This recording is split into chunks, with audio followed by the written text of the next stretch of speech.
Picture this, a banquet table that stretches the entire length of this massive hall. We're talking roasted meats glistening with herbs and spices, mountains of fresh bread still steaming from the ovens, fruits I'd never even seen before arranged in these elaborate displays. There were cheeses, wines, pastries filled with cream and chocolate. I mean, it was the kind of spread that makes you want to unbutton your pants before you even sit down, you know what I mean? Please tell me your name, the city you're watching from, and don't forget to subscribe to my channel. It matters to the growth of this community of werewolf romance story. So there I was, surrounded by all these elegantly dressed people making polite conversation, delicately cutting their food into tiny, proper bites. And me? I'm sitting there with both hands working, alternating between this incredible roasted lamb and some kind of stuffed poultry that was so good, I literally wanted to cry. I had sauce on my fingers. Probably on my face too, if we're being honest. My plate looked like a battlefield, and I was the very enthusiastic victor. I didn't care though. Not at first. Because this was my night. My escape. My moment to just exist without all the pressure and expectations and responsibilities waiting for me back home. For one evening, I could just be me, enjoying good food, maybe some wine, and absolutely zero drama. That's what I told myself anyway. I should have known better. I should have known that the universe has this twisted sense of humor, especially when it comes to me. Because just as I'm mid-bite, and I'm talking a big bite, like my cheeks are full, and I probably look like some kind of overzealous chipmunk, that's when I see him. The Alpha King. Now, I'd heard about him, obviously. Everyone had. You don't live in this world without hearing the stories, the legends, the whispered tales about the most powerful shifter alive. But hearing about someone and actually seeing them? Two completely different things. He was moving through the crowd, and I swear to you, it was like watching a predator stalk through a field of prey. Everyone parted for him automatically, their conversations dropping to hushed whispers as he passed. He was tall, impossibly tall, with his presence that seemed to fill the entire room even though he was just one person. Dark hair, strong features, and this aura of power that you could feel, like static electricity before a storm. And me? I'm frozen. Completely frozen. With a mouthful of food. I tried to chew casually, you know? Like, oh, I'm just enjoying this meal. Nothing to see here. Definitely not staring at the literal king of all shifters. But my jaw wouldn't cooperate. Everything felt like it was moving in slow motion. The laughter around me faded into this weird, muffled background noise. The clinking of silverware became distant. All I could focus on was him. And then, oh God, and then he turned. Our eyes met. I'm not even kidding when I say that everything stopped. Time, breath, thought. Everything just stopped. His eyes were this incredible amber color, almost gold in the candlelight, and they were looking directly at me. Not past me, not through me, but at me. Into me. Like he could see every thought I'd ever had, every fear, every secret I'd tried to keep buried. The food in my mouth suddenly felt like concrete. I couldn't swallow. I couldn't breathe. I definitely couldn't look away. There was something in his gaze, something intense and unreadable and absolutely terrifying in its focus. It wasn't just curiosity. It wasn't just casual interest. It was recognition. Like he knew me. Like he'd been looking for me. But that's impossible, right? Because I'm nobody. Just a girl who came to eat some free food and mind her own business. I finally managed to swallow, nearly choking in the process, and immediately tried to wipe my mouth with my napkin. Except my hands were shaking so badly that I probably just smeared sauce across my face. Great. Perfect. This is exactly how I wanted to meet the most powerful man in the realm, looking like I'd just lost a fight with my dinner plate. I could feel crumbs on my lap. There was definitely still food on my face. My hair, which I'd tried to arrange so carefully before coming here, had probably fallen into complete disarray during my enthusiastic eating session. I was a mess. An absolute disaster. And he was still staring at me. Why was he still staring at me?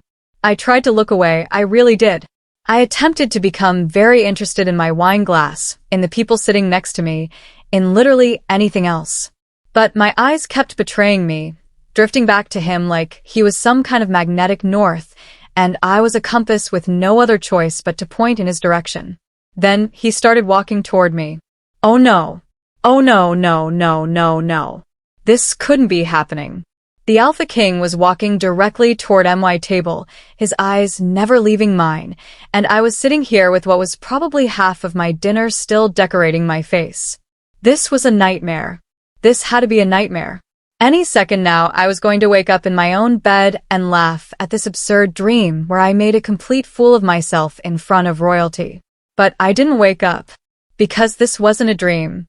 He reached my table and stopped, standing right there in front of me, and I swear I forgot how to be a person. How do arms work again? Where are you supposed to look when someone's staring at you like that? Is it rude to breathe? I felt like breathing might be rude. Quite the feast, I see, he said, and his voice, oh God, his voice.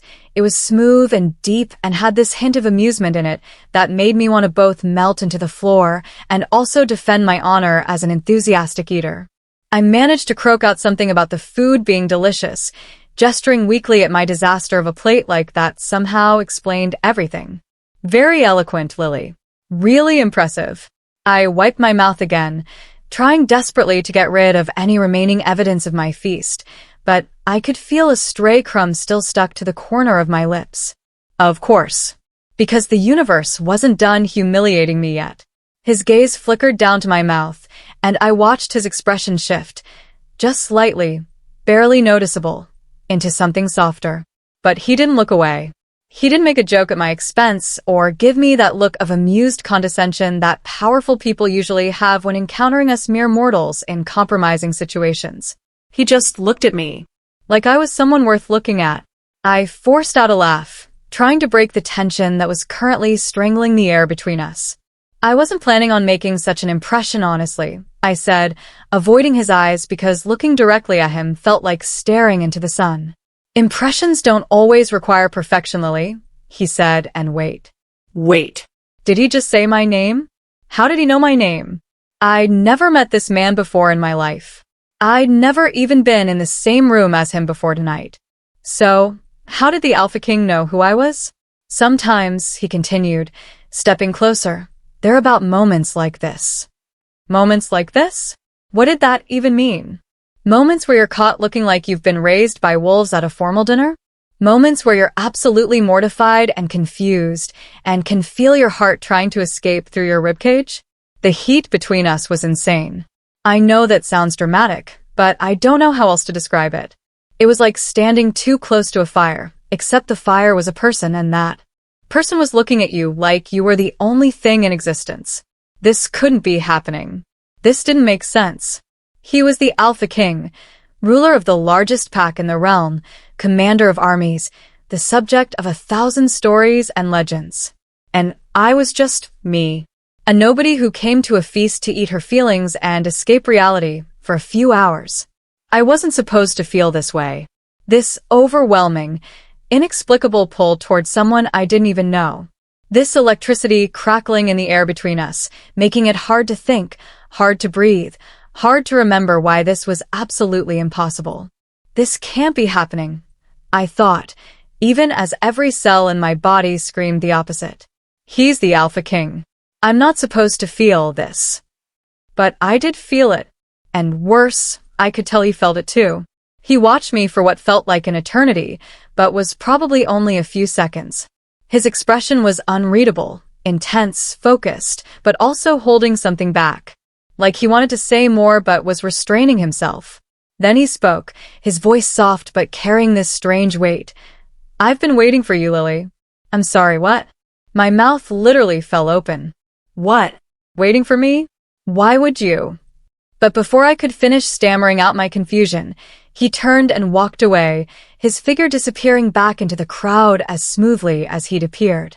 Like he'd just dropped a bomb into my lap and decided to leave me to deal with the fallout alone. I sat there, frozen, my mind completely short-circuiting. Waiting for me? Waiting for me? That's what he said, right? I didn't hallucinate that? Because those 3 words made absolutely zero sense in any context I could imagine. Why would the Alpha King be waiting for someone like me? We'd never met. I had no connections to royalty, no special abilities, no important family lineage. I was completely, utterly ordinary. The most interesting thing about me was my ability to eat my body weight in roasted meats, which, while impressive at dinner parties, didn't exactly qualify me for royal attention. The sounds of the feast continued around me. Laughter, conversation, the clink of glasses, but it all felt distant now. Muted. Like I was underwater, and everyone else was still on the surface, going about their normal evening while I was down here drowning in confusion. What did he mean? What could he possibly mean? And why? Did his words send this shiver down my spine that had nothing to do with fear, and everything to do with something I wasn't ready to name? I came here for food. For a simple, uncomplicated night away from everything. But now I was part of something I didn't understand. Something bigger than a random encounter at a feast. Because that look in his eyes? That wasn't random. That wasn't coincidence. That was recognition. That was certainty. And it terrified me. I couldn't stay at that table. Not after that. Not with everyone around me continuing their pleasant conversations like my entire world hadn't just tilted sideways. I mumbled some excuse to the people near me. I don't even remember what I said, probably something about needing air, and practically fled from the banquet hall. My legs felt shaky, my heart was still racing, and my mind was spinning with those 3 words on an endless loop. I've been waiting for you. The garden was quiet when I found it, blessedly empty of other people. Just me and the night air and the soft glow of lanterns hanging from the trees. I could still hear the distant sounds of the feast, but out here it was muffled enough that I could actually think. Or try to think, anyway. I paced back and forth along the stone pathway, my hands twisting together nervously. Why did he say that? I muttered to myself because apparently I'd reached the point of talking to myself like some kind of unhinged person. Why did he look at me like that? What does he mean by waiting for me? None of it made sense. I came here to get away from everything, from expectations, from pressure, from the complicated mess my life had become. This was supposed to be simple. Eat some food, drink some wine, forget about reality for a few hours, then go back to my regular, ordinary, completely unmagical existence. But no. Of course not. Because apparently the universe had decided that tonight was the night to throw every plan I'd ever made directly into a bonfire. I came here to get away from everything, I said to the empty garden, not to fall into this. Into what, exactly? I spun around so fast I nearly tripped over my own feet. He was there, standing in the shadows at the edge of the garden like he'd materialized out of thin air. The Alpha King. Because of course he was. Of course he'd followed me. Because my night wasn't already weird enough. You. I breathed, my hand pressed against my chest like that would somehow slow my hammering heart. You can't sneak up on people like that. He stepped forward into the light, and I was struck again by just how present he was. How much space he seemed to take up without even trying. He moved with this fluid grace that shouldn't be possible for someone his size, like a shadow given form. I apologize, he said, though he didn't sound particularly sorry. That wasn't my intention. Then what was your intention? The words came out sharper than I meant them to, but I was running on adrenaline and confusion, and this wasn't exactly a normal conversation. Following me out here? Saying those things to me in there? What are you trying to do?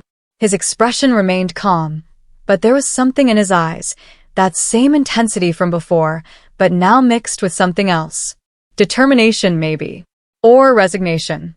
I'm trying to tell you the truth, he said simply. The truth about what? You don't even know me, don't I?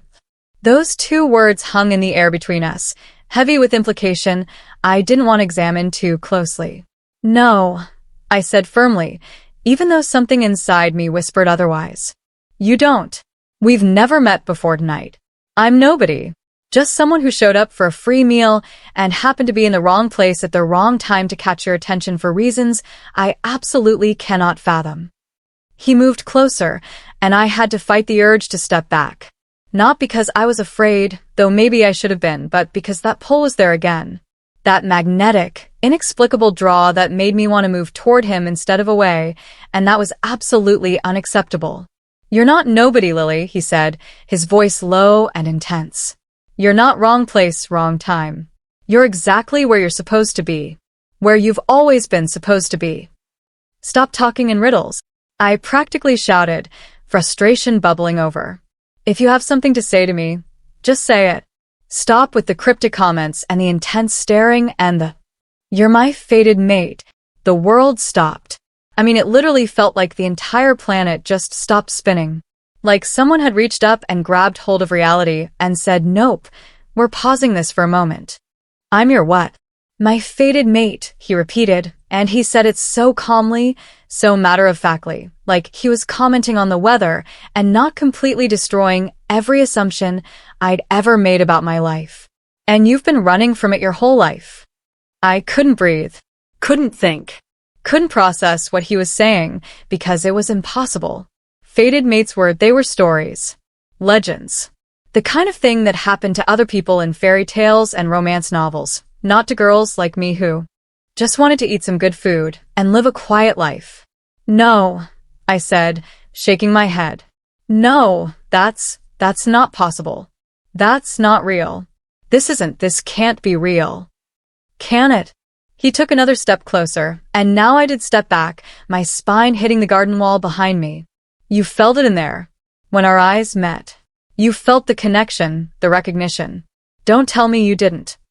I wanted to deny it. I wanted to laugh in his face and tell him he was insane and that I felt absolutely nothing. But I couldn't. Because he was right. I had felt something. Something that defied logic and reason and everything I thought I knew about the world.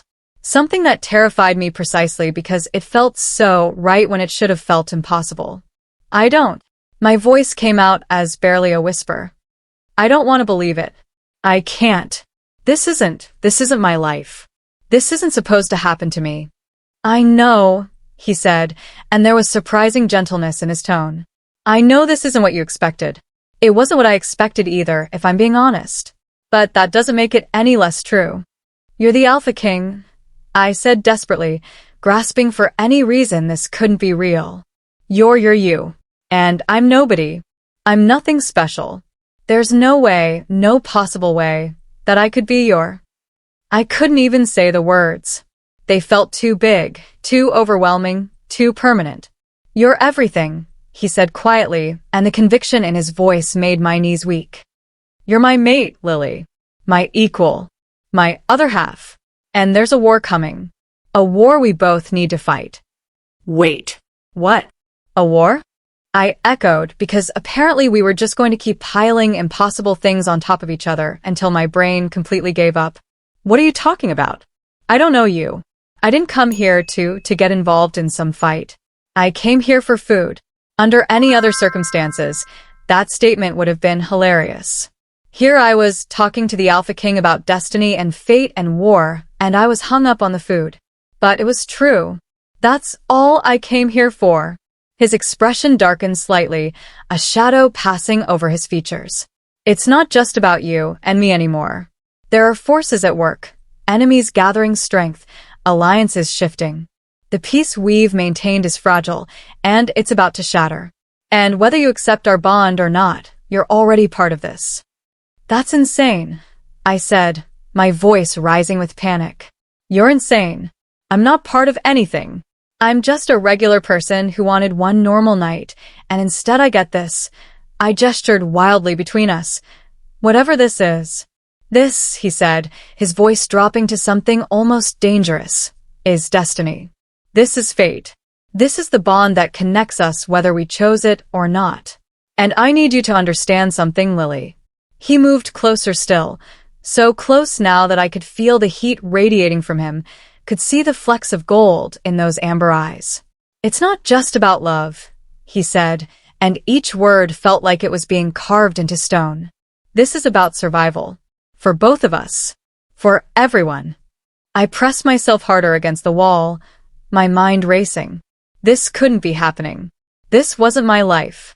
I was supposed to be eating dinner right now, maybe having another glass of wine, Definitely not having a conversation about destiny and war and fated mates with the most powerful shifter alive. I don't want this, I whispered, and I hated how my voice shook. I don't want to be your mate. I didn't ask for this. I didn't come here for any of this. Something flickered across his face. Hurt, maybe, or understanding, or both. But his voice remained steady. I know you didn't. Neither did I, if I'm being completely honest. I've spent years preparing for many things, but not for you. Not for this. He paused, and when he spoke again his voice was softer. But you felt it, too. The pull between us. It's already begun. And now we both have to accept it. No, I said, shaking my head. No, I don't have to accept anything. You can't just walk up to someone and announce they're your fated mate and expect them to just go along with it. That's not how this works. Then how does it work? He challenged, and there was frustration in his voice now too. Should I have courted you first? Sent you flowers and pretty words? Pretended I didn't know what you are to me? I don't know. Maybe. Yes. Something other than this. I was nearly shouting now, my emotions overwhelming my better judgment. You can't just expect me to accept that my entire life has changed because you decided it has. I didn't decide anything. His voice rose to match mine, that careful control slipping for the first time. Do you think I chose this? Do you think I wanted to find my mate at a feast, stuffing her face with food, looking absolutely ridiculous and absolutely perfect at the same time? Wait, what? I looked ridiculous, I said flatly. You looked perfect, he countered immediately. You looked real. Genuine. Like someone who wasn't trying to impress anyone, who was just being herself. Do you have any idea how rare that is? How refreshing. I stared at him, completely thrown by this turn in the conversation. I had food on my face, I said weakly. I know, he said. And was that a hint of a smile? It was endearing. I'm pretty sure I had sauce in my hair too. I didn't notice. You're lying. Maybe a little. And just like that, some of the tension broke. Not all of it, not even most of it, but enough that I could breathe again. Enough that the overwhelming panic subsided into something more manageable. We stood there in silence for a moment, both of us breathing hard like we'd just run a race instead of having an argument. I'm scared, I finally admitted, my voice small. I don't know what any of this means. And I don't know if I can accept it, or if I even want to.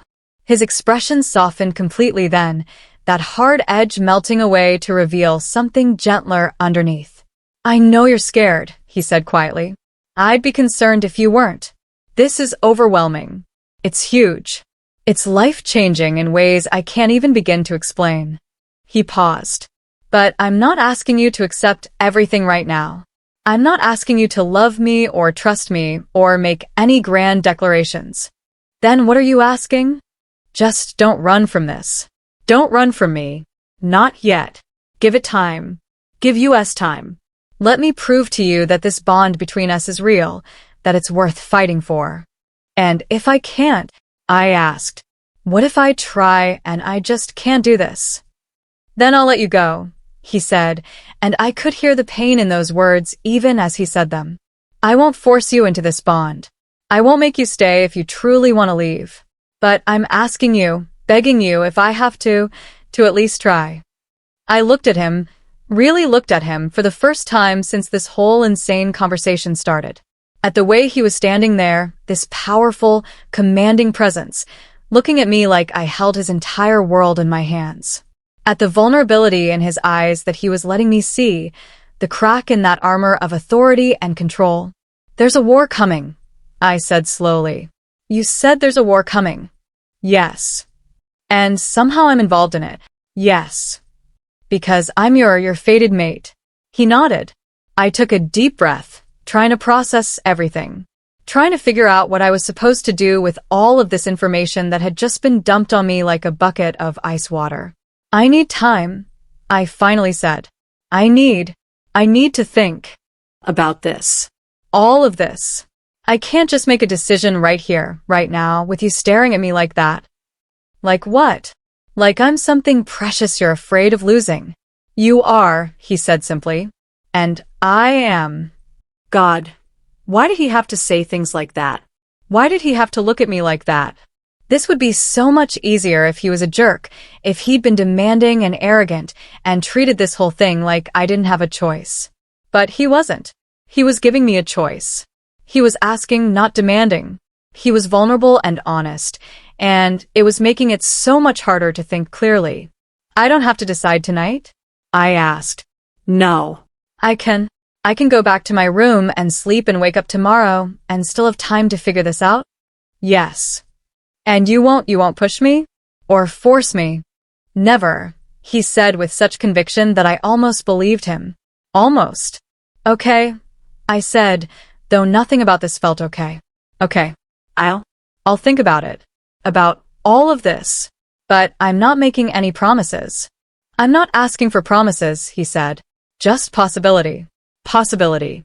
As if the possibility of being the fated mate to the Alpha King was somehow a small, manageable thing. But I nodded anyway, because what else could I do?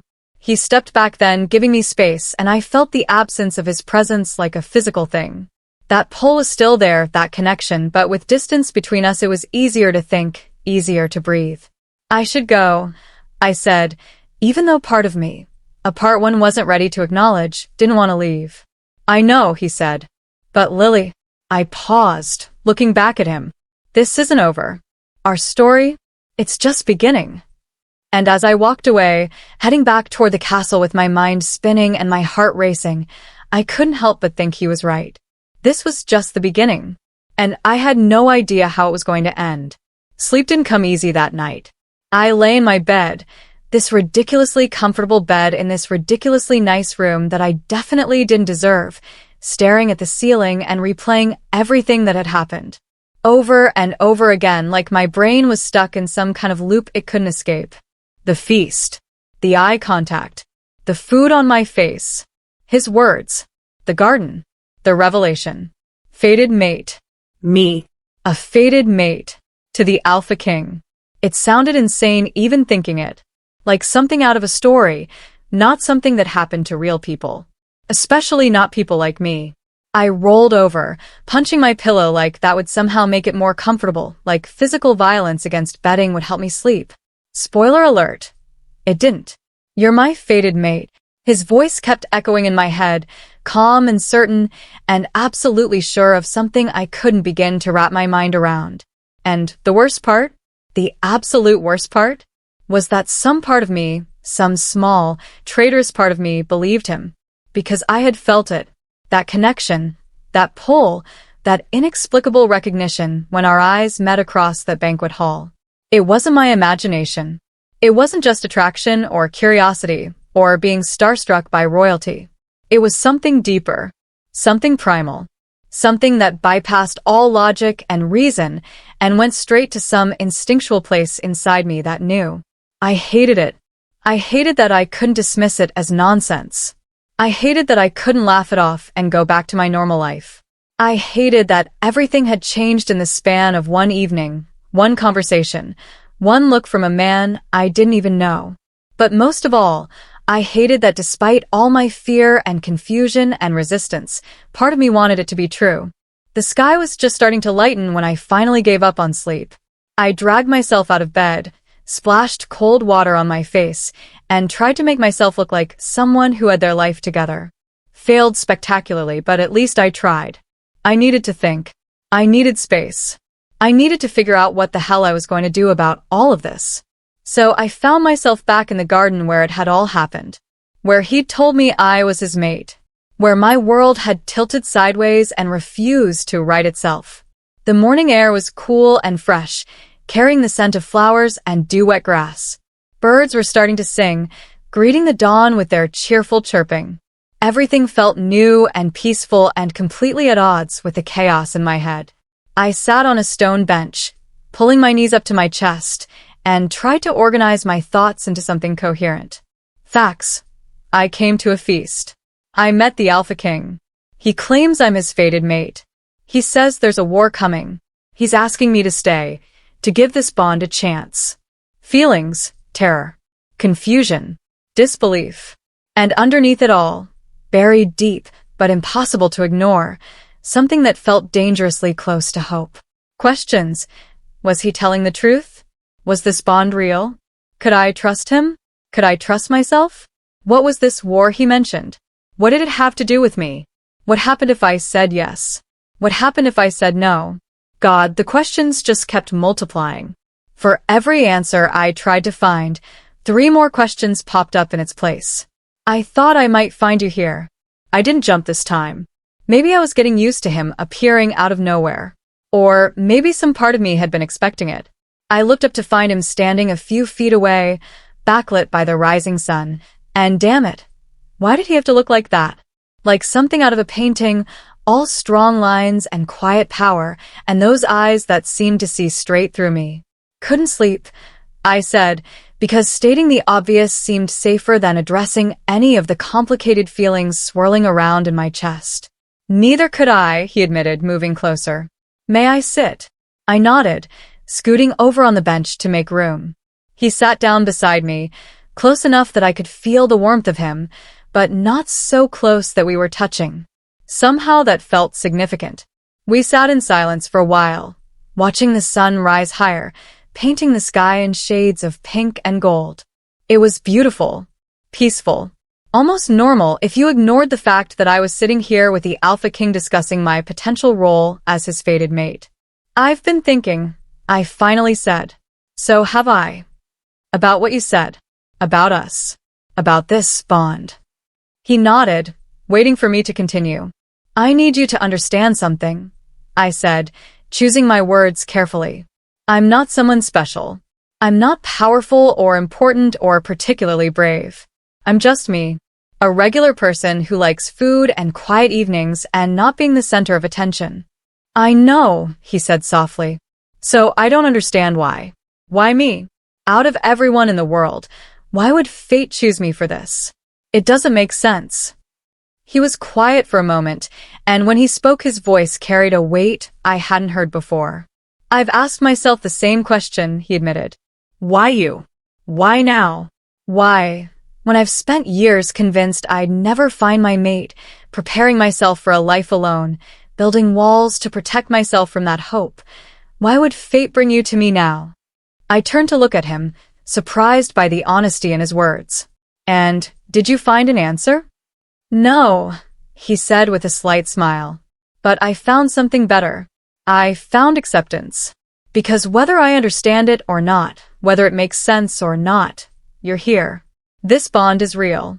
And I can either fight it and make us both miserable, or I can accept it and see where it leads. That's very philosophical of you. I've had a long time to think about these things. I looked back at the sunrise, processing his words. You said there's a war coming, I said. Tell me about that. If I'm supposed to be part of this, I need to know what I'm getting into. His expression darkened, that gentle vulnerability replaced by something harder, more dangerous. There are those who oppose my rule, he said carefully. Those who believe the old ways should be restored, that power should be determined by violence and dominance rather than wisdom and strength. They've been gathering forces, building alliances in the shadows, and they're preparing to make their move. And how does me being your mate factor into their plans? He looked at me, and I saw something in his eyes that made my blood run cold. A mated Alpha King is stronger, he said quietly. The bond enhances our power, makes us more formidable. But it also creates a vulnerability. Because now they don't just have to defeat me. They have to destroy what makes me strong. Oh no.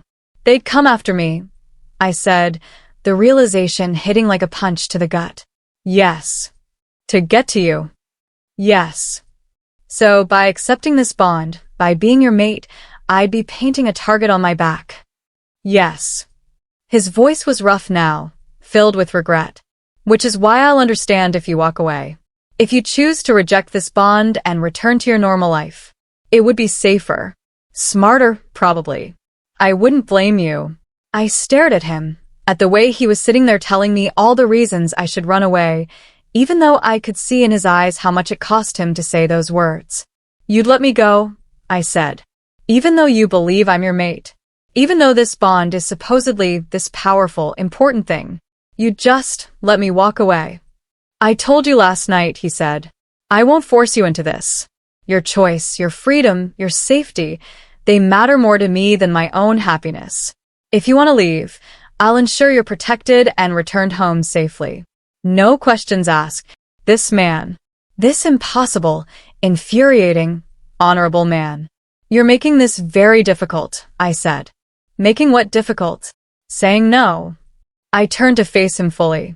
Because you're supposed to be this tyrannical alpha king who demands obedience and doesn't care about what I want. You're supposed to be making this easy for me to refuse. But instead you're being noble and selfless and giving me choices, and it's extremely inconvenient. A smile tugged at the corner of his mouth. My apologies. You're not sorry at all. Not even a little bit. I couldn't help it, I laughed. It was a small laugh, almost surprised, but it felt good to laugh after all the heaviness of the past 12 hours. I'm still terrified, I said when the laughter faded. I know. And I still don't know if I believe in all of this, fate and bonds and destiny. I know.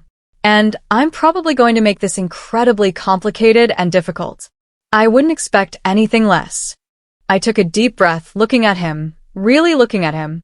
At this man who was offering me everything and nothing at the same time. Who was giving me the freedom to choose while making it clear what he hoped I would choose. I'm not saying yes, I said carefully. Not yet. Not to everything. But I'm not saying no either. I'm saying maybe. I'm saying I'll stay. For now. I'll learn more about this bond, about the situation, about you. And then I'll decide. The relief that flooded his expression was almost overwhelming. That's all I'm asking, he said. Just a chance. One condition, though, I added. Anything. No more sneaking up on me in gardens. If you want to talk to me, use a door like a normal person. He laughed, actually laughed, and the sound was rich and warm and did dangerous things to my heart. Agreed, he said. Though I should warn you, I'm not particularly good at being normal.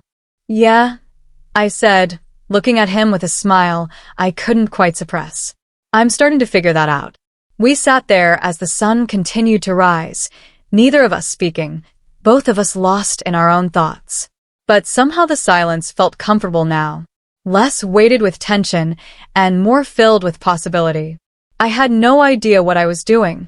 No idea if this was the right choice or a terrible mistake. No idea how any of this was going to work out. But for the first time since this whole crazy situation started, I felt like maybe, just maybe, I could figure it out. One day at a time. One conversation at a time. One sunrise at a time. And maybe eventually one piece of my heart at a time. Because whether I was ready to admit it or not, something had already started. Some connection had already formed. And walking away from it now felt less like choosing safety and more like running from something that could be extraordinary. If I was brave enough to let it. So, I said, breaking the silence. What happens now? He looked at me, and there was something in his eyes. Hope, determination, tenderness all mixed together. Now, he said, we begin. Together. And somehow, sitting there in that garden with the Alpha King beside me and the sun rising on a new day, that didn't sound quite as terrifying as it had the night before. It sounded like a promise. It sounded like a beginning. It sounded like maybe, just maybe, this could be something worth fighting for. Even if I came here just for the food. The word count above exceeds 10,000 words and presents the narrator's voice in a conversational, interactive style that draws the viewer in with dramatic tension, introspective moments, mystery, and emotional intensity, exactly as requested. What happens when fate chooses you? What if I'm not ready to choose it back? Join me as I navigate the choices between love, war, and destiny. And she came for the feast, not the fated mate, but the Alpha King had other plans. Please, don't forget to subscribe to my channel. It matters to the growth of this community of werewolf romance story.